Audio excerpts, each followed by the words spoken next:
Pessoal, sejam bem-vindos ao primeiro vídeo aqui do canal. Esse vídeo vocês vão perceber que ainda não tem minha imagem, falta de tecnologia mesmo, ainda não chegaram meus equipamentos para essa gravação, mas para não ficar esperando aqui, eu vou mostrar para vocês só a tela do meu computador e vou conversando com vocês aqui sobre o tema de hoje. Esse tema que eu resolvi falar no primeiro vídeo é como fazer uma leitura do relatório do software de simulação. Tá?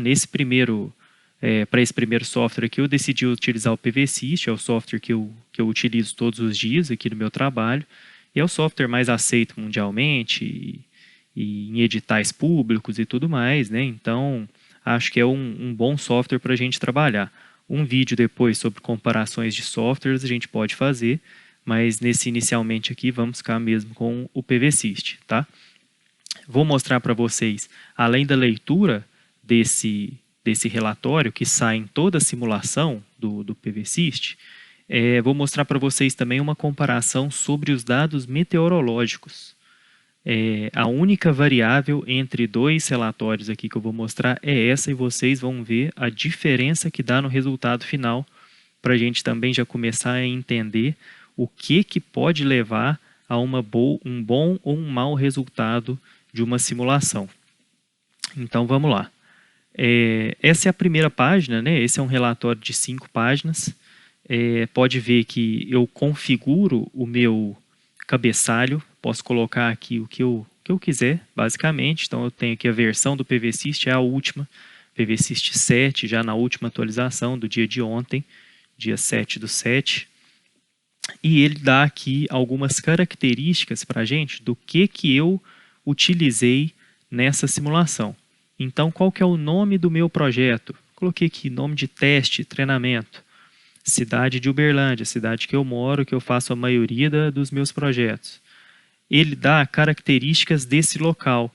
Então, latitude e longitude, o time zone aqui, né, qual fuso horário que a gente está, a altitude relativa ao nível do mar aqui de Uberlândia, o albedo configurado, para que serve isso?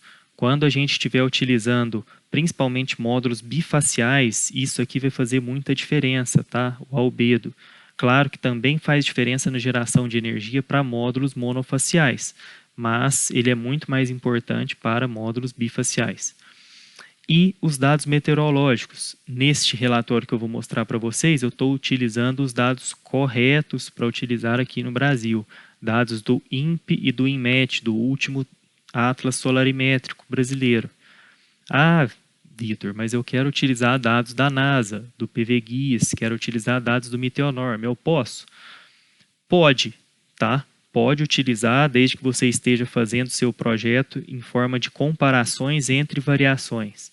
Então, obviamente, um projeto, quando você vai fazer o dimensionamento para chegar na otimização final para ir para o seu projeto executivo, você vai fazer ali N variações, N comparações de resultados. E ali você pode usar, sim, Meteonorm ou qualquer outra fonte de dados meteorológicos que você quiser. Agora, para entregar essa simulação para o seu cliente, para chegar na área de novos negócios da sua empresa e mostrar para eles, a minha usina vai gerar X megawatt-hora ano, utilize dados do INPE e do INMET. Vocês vão ver que dá uma diferença bastante grande e esses dados são mais especializados para o nosso território nacional, tá bom? Em outro vídeo, depois eu posso mostrar para vocês onde encontrar esses dados, como colocar esses dados na base de dados do PVSys. Vamos seguir aqui. Nessa variação, nesse primeiro vídeo, eu decidi fazer um teste com tracker, tá? Foi uma decisão baseada que eu quero mostrar para vocês uma característica de sombreamento lá no resultado do projeto, nas perdas do projeto. Tá? Então, só esse o motivo. Depois também posso mostrar para vocês outros reports. Coloquem aí nos comentários se vocês querem algum tipo específico de projeto. Nessa segunda parte aqui do relatório, vou descendo aqui a tela. O PVSys começa a te mostrar no report os parâmetros, tá? Então aqui, qual que é o tipo do sistema? É um tracker com backtracking, tracker de um eixo. A angulação máxima desse tracker que você encontra lá no datasheet do tracker que você está pensando em utilizar é de menos 60 graus a mais 60, ou seja, ele vai de 60 graus em relação ao eixo principal, né, ao eixo Y ali, no leste para o oeste, durante o dia. Eu escolhi fazer um projeto pequeno aqui, para mim não importava o tamanho da usina, então só coloquei 5 trackers. A distância, tá, o espaçamento entre o posteamento dos trackers, 9 metros. Isso aqui é o pitch do projeto. É a distância que vai ficar os eixos das linhas de trackers, né? 9 metros é uma distância ok, é uma distância até um pouco maior do que o normal para esse tipo de projeto, tá? Nesse caso, por que eu coloquei uma distância um pouco maior? Eu estou utilizando backtracking. Backtracking, para quem não sabe, é aquela característica que alguns trackers têm, que quando o sombreamento mútuo de uma fileira de módulos começa a acontecer, né, o sombreamento na fileira seguinte, esse tracker ele volta para uma angulação que permita que não ocorra nenhum sombreamento. Então, quanto mais próximo eu colocar uma fileira de trackers da outra, mais cedo eu vou ativar esse backtracking. E eu vou começar a perder características do tracker. Ele vai começar a ficar em angulações não ideais mais cedo, no final da tarde, né? E no começo da manhã, mais tarde. Então, coloquei aqui uma distância grande porque eu estou aproveitando a característica do meu tracker. Características aqui do modelo de cálculo, né? A transposição aqui de Pérez. O detalhamento de sombreamento. Eu coloquei de acordo com o layout de módulos, layout de strings.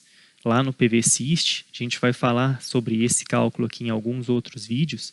Sempre que possível, utilize já qual que é o mapeamento de strings que você vai colocar no projeto. Isso faz diferença no resultado final para potências mais baixas. Para potências mais altas, o próprio PVSys já não sugere esse cálculo, tá bom?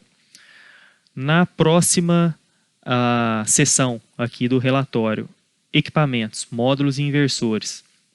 Aqui está pequenininho, né? Ele está me falando só porque eu só tenho um tipo de strings, né? De módulos, com um modelo de módulo e um inversor. Falei para vocês que aqui o tamanho da usina não importava para mim, aqui para a gente chegar no objetivo desse vídeo. Então, utilizei aqui o módulo da Canadian Solar, módulo de 330 watt-pico, policristalino, um módulo já antigo no mercado, se não me engano ele nem é fabricado mais. Coloquei aqui strings de 20 módulos, são 18 strings, uma potência total de 119 kW-pico. E esses módulos conectados no inversor ABB, o PVS 100 de 100 kW. Então, gerei aqui um Pinom Ratio, né, um fator de dimensionamento de inversores, fator de sobrecarga, dependendo de como a sua empresa usa a nomenclatura, de 19%. Considero ok, tá? Esse fator aqui para tracker. Uberlândia não tem uma temperatura tão alta para justificar, às vezes, um valor aqui mais alto, né? Você teria uma queda de tensão, uma queda de produção da sua usina, e também não é nada que prejudica, que gere uma perda muito grande ali por clipping nos inversores. Tá? Nós vamos ver isso lá no relatório lá embaixo. Sobre as perdas configuradas. No PVSys, a tela de perdas detalhadas, né, ou aqui no meu que está em inglês, o Detailed Losses, todos os fatores que você coloca ali como programação das perdas, eles vêm para o relatório. Então, você não precisa do PVSys aberto para você saber o que foi configurado. Por exemplo, as perdas térmicas, aqui eu estou colocando o sistema montado livremente, né? Aquele free mounted. É o sistema que tem a constante mais alta aqui de watts por metro quadrado Kelvin. Nesse caso, que eu estou fazendo uma usina em solo com tracker, é a opção correta a se utilizar. O valor menor ali, um sistema, a gente fala de sistema de telhado, né, colocado, depositado no nível das telhas, essa constante aqui é muito menor, se não me engano, é um valor 15. Tá? Então, isso dá uma diferença bem grande no resultado da geração de energia. Tem as perdas por cabeamento, diodo, tenho as perdas por lead. Isso aqui é configurado, eu coloco geralmente o padrão do arquivo PAN do módulo, mas alguns não são configurados, então 2% é um valor ok.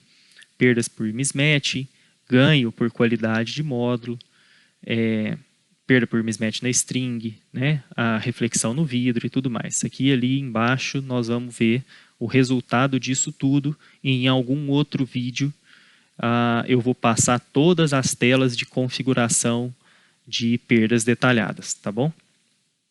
Que esse vídeo, lembrando, ele é focado no relatório. Então, as perdas AC também, perda na transformação. Gente, por favor, cuidado aqui, tá? As perdas da transformação, da baixa para a média tensão, elas são extremamente importantes. Lembra que quando você não está conectado direto na carga, ou seja, quando você está com uma unidade consumidora nova, uma usina de alto consumo remoto ou de geração compartilhada remota, você é conectado na rede em média tensão, não em baixa tensão. Então, as perdas na transformação, nessa subestação elevadora, elas precisam estar presentes na sua simulação, no seu relatório. Você entrega a energia em média tensão, tá bom? Vamos lá, terceira página do relatório. Aqui eu já começo a mostrar mais claramente o meu projeto. Então, o resumo aqui em cima já vem para o resumo do dimensionamento do projeto. Aqui eu já tenho uma imagem da usina, então lá 5 mesinhas de trackers que eu configurei. Essa imagem, muito cuidado com ela também, porque você lá na tela de sombreamento próximo, né, do Near Shadings, você configura, você escolhe qual imagem você quer aqui, tá bom? Então, eu já vi muitos relatórios que você não enxerga nada nessa imagem, ou que está muito longe, ou que está só a imagem do terreno e não mostra as fileiras de módulos, né? Então, configure direitinho aqui essa imagem, dá uma impressão boa na entrega do seu relatório. Tela de horizonte, o gráfico, né, de horizonte. Reparem que aqui eu não tenho aquelas linhas, né, comuns que vocês veem em todos os gráficos. Isso é uma característica do backtracking. Eu não tenho sombreamento nenhum nesse projeto por estar utilizando os trackers com backtracking. Então aqui o meu gráfico fica limpo. Eu simplesmente não tenho nenhum efeito de sombreamento no meu gráfico de horizonte. Tá? Depois, em algum outro vídeo também, a gente detalha mais esse gráfico e mostrando projetos com sombreamento, que vocês vão ver que vira uma bagunça isso aqui, mas é extremamente importante para a gente conseguir analisar sem ter ali o videozinho a animação, né, do sombreamento no projeto, que para mim é a melhor opção. Quarta página do relatório, a gente já começa a falar de resultados aqui. Então, novamente, eu tenho o cabeçalho do projeto já com o resumo do dimensionamento, só que aqui agora eu já entro para os gráficos de produção. E aqui a gente tem que falar um pouco mais detalhadamente. Principais resultados, eu tenho energia produzida no ano em megawatt-hora. Você pode configurar isso aqui se você quer em quilowatt-hora, se você quer em gigawatt-hora. O padrão é megawatt-hora, é o mais utilizado. Tá? A produção específica, o que significa isso? Quantos quilowatt-hora que 1 kW-pico instalado produzirá no ano nesse projeto? Esse é um índice excelente para comparação entre projetos que são feitos na mesma área, que são feitos com, às vezes, alternando equipamentos. Você quer descobrir qual equipamento tem um rendimento melhor naquela área. Então, você só vai trocar o módulo. Beleza, compara aqui a produção específica. É a comparação também que serve para a gente ter uma noção de qual região entrega mais energia. Então, eu estou comparando o mesmo projeto em 2 cidades diferentes. Então, eu utilizo aqui a produção específica para eu ter uma noção rápida de qual cidade eu vou ter mais energia gerada com aqueles mesmos equipamentos, aquele mesmo projeto, que, ou seja, vai me dar um retorno mais rápido. A gente está falando aqui, o nosso retorno é sempre em quilowatt-hora. E o último índice é o performance ratio, a taxa de desempenho do projeto. Essa taxa de desempenho ela pode ser resumida em uma taxa de perdas, né, do seu sistema. Então, ela é muito utilizada para comparar sistemas em a eficiência, né, eficiência de projetos, vamos chamar assim. Então, qual projeto que tem menos, um percentual mais baixo de perdas que podem ou não serem controladas pelo projetista ou pelo engenheiro. Lá no nosso gráfico eu vou mostrar para vocês de onde que vem esse valor aqui. Tá? Isso aqui é um valor muito utilizado em geração centralizada, tá? Muito utilizado, e na geração distribuída quando você tem os contratos de PPA, que são os contratos de entrega de performance de usina, entrega de energia, geralmente você instala nessa usina uma estação solarimétrica para poder medir o tempo todo esse performance ratio. Até porque a produção de energia final, ela depende da irradiação daquele ano, ela depende de quantidade de chuvas, ela depende de um monte de coisas que às vezes não são controláveis. Então você mede a situação ideal a partir da sua estação solarimétrica, faz os cálculos e todas as perdas que você tiver vão ser descontadas e vai te dar um performance ratio. O que você tem que entregar para o seu cliente nesse tipo de contrato é uma performance acima de X%. Ou seja, a partir da condição ideal daquele projeto, você tem uma limitação das perdas que você pode deixar acontecer no projeto. Os gráficos, então, da mesma produção, mês a mês, do performance ratio mês a mês. Isso aqui é muito interessante quando você está conversando com o cliente final e você instala a usina dele, o primeiro mês é junho, por exemplo, primeiro mês de funcionamento, é o mês com menor geração de energia, só que o cliente está esperando aquela média de geração mensal que você falou para ele na sua proposta comercial. Então, esses gráficos e a tabela aqui embaixo, né? A tabela aqui embaixo, nessa coluna grid, energia no grid, você pode deixar bem claro para o cliente que mesmo você tendo uma média de geração mensal, em alguns meses você gera menos energia, em alguns meses você gera mais energia. Qual mês gera menos, qual mês gera mais? Depende da sua região, depende do posicionamento do seu sistema, depende de muita coisa. Claro que é esperado que no inverno, pela posição nossa aqui da Terra, né, no hemisfério sul, aqui principalmente, nosso inverno no meio do ano, junho, julho, vai gerar um pouquinho menos de energia do que no verão, que você tem irradiação direta mais forte, tá, na média do tempo.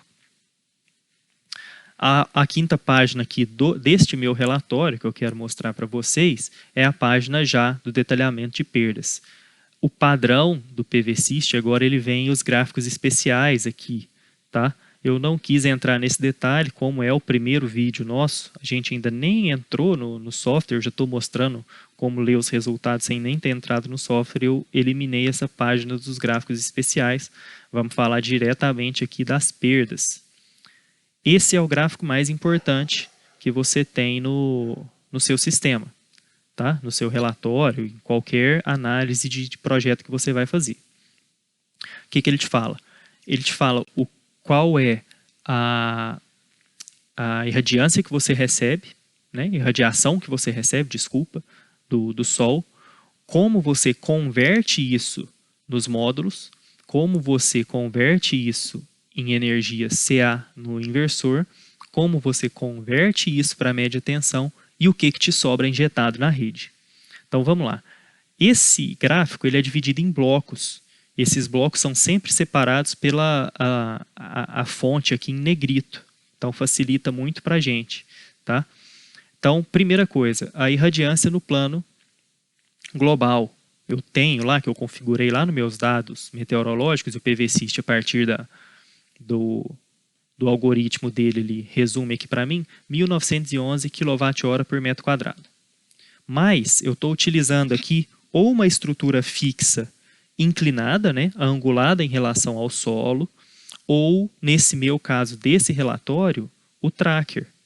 Então eu tenho um ganho em relação à irradiação horizontal global, que é a irradiação no plano do coletor. Nesse caso do tracker, eu tenho um ganho de 26% aqui, praticamente. É bem considerável. Então, ele entra aqui como uma soma no meu gráfico de perdas. Depois, eu tenho perda por irradiância por sombreamento. O que ele quer dizer aqui? Aqui eu ainda nem cheguei no módulo, correto? Então, se eu tive um ganho pelo plano aqui em cima de 26%, e eu estou utilizando o backtracking, que não me gera perda no módulo diretamente, por que eu tenho perdas por sombreamento aqui de irradiância? Justamente porque o backtracking ele elimina alguns ângulos daquele menos 60, mais 60 graus, para não gerar o sombreamento direto no módulo. Então, isso me gerou aqui 1,35% de perda. 1% de perda, esse índice, né, esse IAM aqui, falando em português, ele é o índice que pode ser resumido em reflexão da irradiação no vidro do módulo. Esse valor de 1%, ele vem lá do datasheet, tá? do PAN file aqui do módulo, nesse caso da Canadian Solar, que eu decidi utilizar. Já havia alguns índices desse aqui, dá 2,5%, 3%. Quando você tiver esses resultados, procure o fabricante, procure o representante do fabricante, pergunte para ele o porquê desse valor um pouco mais alto. Qual que é o valor correto aqui, Vitor? Depende do módulo que você está utilizando, depende do tipo de vidro que aquele módulo utiliza.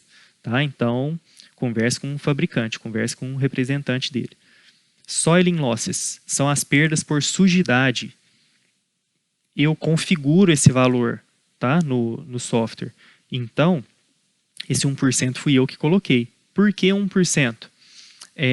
Em sistemas com tracker, como a angulação dele varia durante o dia de valores altos, né? Menos 60 mais 60, menos 50 mais 50, eu estou considerando aqui que o grosso ali de poeira, deposição de sedimentos e tudo mais, ele vai ser escoado naturalmente com o movimento do tracker.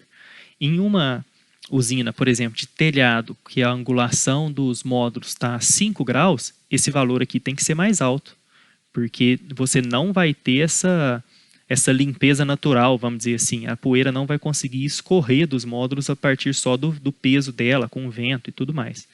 Uma região que chove demais, esse valor tem que cair um pouquinho. Uma região que não chove nada, ou então você está com uma usina do lado de uma estrada de terra com muita movimentação de veículos, vai sujar pra caramba seus módulos, então esse valor tem que ser um pouco mais alto. Se existe ou não manutenção periódica ali, você tem que alterar esse valor também, então isso aqui varia de projeto para projeto, tá bom? Beleza, então vocês viram que todos esses fatores são antes da irradiação, né, da luz solar, chegar na célula fotovoltaica do módulo.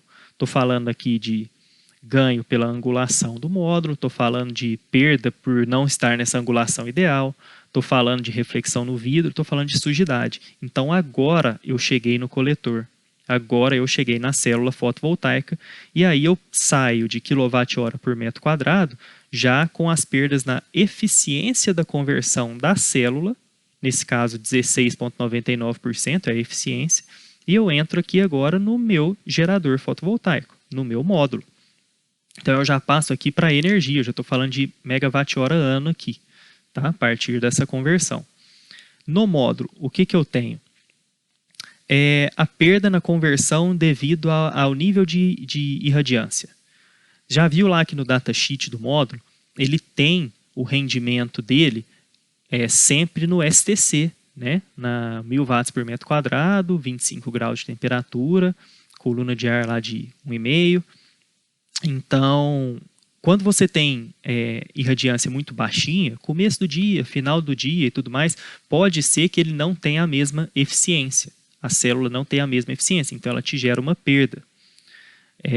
E aqui nesse caso, 0,32%. Temperatura. Olha isso, gente, 8,25% de perda devido à temperatura. Claro, né? Todo o cálculo nosso, quando a gente fala o módulo tem 330 watt pico, é na condição padrão, condição standard, STC. A gente, obviamente, funciona, né? O nosso ambiente e a própria célula fotovoltaica, ela funciona numa temperatura geralmente muito mais alta. Então, gera uma perda de tensão. E nesse caso foi convertido aqui na minha geração de energia em 8%. Sombreamento. Sombreamento direto no módulo. 0. Pô, não tem sombreamento nenhum aqui. Não tem sombreamento nenhum aqui. Eu estou utilizando o backtracking. Uma das primeiras coisas que eu falei aqui na apresentação. Então, era esperado mesmo que eu tivesse 0 aqui. Em um sistema instalado em telhado, estrutura fixa, com uma caixa d'água, platibanda, antena e tudo mais, esse valor aqui vai ser bem mais alto. Tá? Tem que ficar atento com isso. O lead, né, degradação pela indução de luz, né, 2% é um valor padrão do datasheet do módulo, do panfile. Alguns não vêm com isso, então quando você colocar lá, clicar no botãozinho do padrão e ele não puxar valor nenhum, 2% é um valor ok, tá? Para se configurar. Existe essa degradação em todos os módulos. Então, configure isso aqui. Se ficar na dúvida, pergunte lá pro representante do fabricante de novo. Mismatching, né? A soma do mismatching de módulos e de strings. Idealmente, isso aqui tem que ser 0. A gente compra hoje módulos só com tolerância positiva, de potência, então não precise se preocupar que você tenha um módulo ali que tenha potência mais baixa do que é o nominal, que vem lá no datasheet, está prejudicando toda a string, todo o paralelismo. Mas às vezes a gente tem desníveis de terreno que não conseguiu consertar, às vezes a gente tem sujeira, né, que não é uniforme, sujidade não uniforme, e aí gera sim uma perdazinha por mismatching. Eu configurei aqui 1%. Tá? Perda no cabeamento DC, perda no cabeamento dos módulos até o inversor. Devido à distância, tá? Então a perda por queda de tensão, ou mesmo perda por dissipação aqui. Tá? Então, eu configurei na configuração detalhada, né, de distância e tudo mais, e o PVSys me deu o resultado aqui 0,20%. Não tenho distância, não tem nem layout da usina, não tem nada, Vitor, o que eu faço? Cara, coloca aqui um valor lá na configuração das perdas detalhadas em 0,5%, 1% se você for usar inversor central ou um skid. Mas sugiro que você tenha sempre o layout, até porque você vai fazer o near shadings, e calcule mais ou menos a distância e peça para o próprio PVSys calcular para você essa perda CC. Saindo então do cabeamento CC, eu cheguei nos inversores. Pode ver que eu tenho aqui de novo negrito. Então, antes de chegar no meu inversor, eu tenho já 245 MWh. Caiu de 276 para 245. Basicamente por temperatura e lead. Então, cheguei no inversor. Primeira perda do inversor, eficiência da máquina. Claro, qualquer máquina elétrica, mesmo as de rendimento mais alto, você nunca atinge 100% de rendimento. O inversor é a mesma coisa. Mas, Vitor, vamos lá. O meu inversor fala que ele tem 98,9% de eficiência. Por que aqui eu estou tendo quase 2%? Porque aquela eficiência é na condição de tensão, a melhor condição de tensão, na melhor condição de temperatura, tudo mais. Melhor potência e tudo mais. Obviamente, o PVSys está analisando todas as situações estimadas do ano. Então, eu tenho comecinho de manhã, eu tenho chuva, eu tenho dia nublado, eu tenho dia muito quente, eu tenho dia frio. E essa eficiência vai mudando. Na média anual, aqui, ele me calculou quase 2%. Perdas aqui pela a potência acima da nominal. Então, aqui é o clipping. Aqui é porque eu utilizei a sobrecarga ali de 19% nesse projeto, e eu estou com o tracker, ele está gerando uma perda de quase 1% da energia no ano. É uma perda aceitável, eu considero aqui aceitável, mas isso aqui vai de cada projetista, tá? Se você quiser eliminar, deixar isso aqui no 0, você vai ter que diminuir a sobrecarga desses 119 kW no 100 aqui, né, da potência nominal. Você vai ter que diminuir isso aqui para uns 115, 114, às vezes 110. Tá? Tem que fazer as simulações para chegar aqui no 0. Devido à corrente de entrada, né, perda devido à tensão acima da nominal, que tem que tomar cuidado, pode tensão acima da nominal, quando você está utilizando muitos módulos em série, que está muito próximo ali do limite superior do módulo, né? Você tem tanto o limite superior do MPPT, e aí ele pode gerar essa perda por estar funcionando fora do ponto de máxima potência, ou até mesmo a tensão acima do limite de VOC, né? Que é o limite que o inversor realmente suporta na entrada, geralmente 1.500 volts ou 1.000 volts. Então tem que tomar bastante cuidado, porque essa segunda opção pode gerar dano físico ao equipamento. Perdas devido ao limite de potência, então também uma perda já relacionada ao clipping está aqui em cima, que é o limite inferior, né? Então também não consigo gerar potência suficiente para ligar meu inversor. Então estou lá no comecinho da manhã, no finalzinho da tarde. E a tensão a mesma coisa, né? Perdas que eu ainda não consegui ativar meu inversor ou o meu rastreador de máxima potência, mas eu já estou funcionando o sistema. Saindo do inversor, também já de novo, eu tive mais 6, né, megawatt-hora perdidos só dentro do inversor nesse ano. Então, chego no cabeamento CA. Perda no cabeamento CA também você calcula lá nas perdas detalhadas, a partir de um anteprojeto, ou se você já estiver em fase de projeto básico executivo, você pode detalhar um pouquinho mais. 0,64% também acho ok, tá? Perda na transformação para média tensão. Essa perda aqui, gente, eu falei para vocês no começo, ela é muito negligenciada, tá? Eu já vi empresas bem grandes, bem famosas aqui no mercado, que entregam simulações que não têm a perda de transformação na média tensão, mesmo em usinas que têm a subestação própria e são conectadas em média. Reparem que esse valor não é desprezível, 2,8%. Isso significa que se você estiver prometendo para o seu cliente 100 megawatt-hora no final do ano, quase 3 megawatt-hora vai ficar aqui só na perda da transformação. Se você não falar isso para ele, isso vai doer no bolso de alguém, lá no final do ano, né? Depende do tipo de contrato, é quem vai receber esse prejuízo. E eu também tenho a perda no cabeamento de média. Geralmente, aqui para geração distribuída, a gente não vai ter perda aqui, tá? A gente já conecta na média e direto para a rede. Em geração centralizada é um pouco diferente por causa do uso dos eletrocentros. Às vezes você eleva a tensão da usina ainda dentro da usina. Finalmente, eu tenho energia injetada na rede, que é o que sai lá no relatório, 230 megawatts. Bom, é aqui que entra aquela diferença que eu falei para vocês lá no começo do vídeo sobre os dados meteorológicos. Essa simulação eu fiz com os dados que eu retirei do Atlas Solarimétrico, dos dados de planilhas do INPE e do INMET, que são dados nacionais. Este próximo relatório, que eu estou mudando aqui a tela agora, ele foi feito com os dados do Meteonorm, tá? Meteonorm 7.1.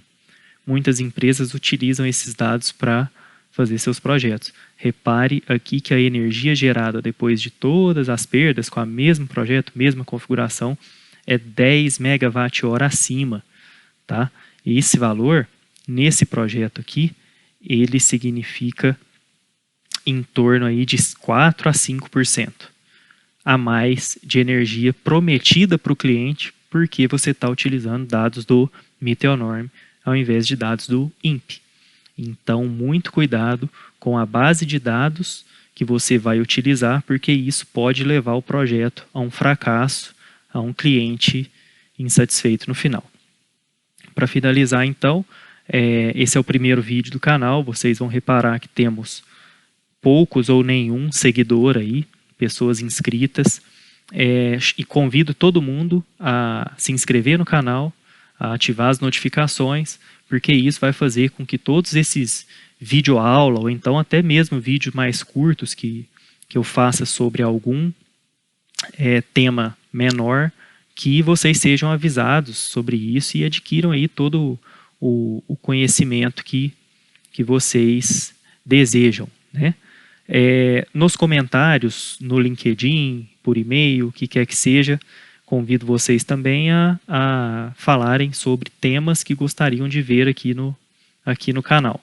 Seja sobre esse vídeo, alguma dúvida que tenha ficado, ou outros temas que vocês tenham curiosidade ou necessidade de saber um pouco mais. Beleza? Então, muito obrigado. Até a próxima.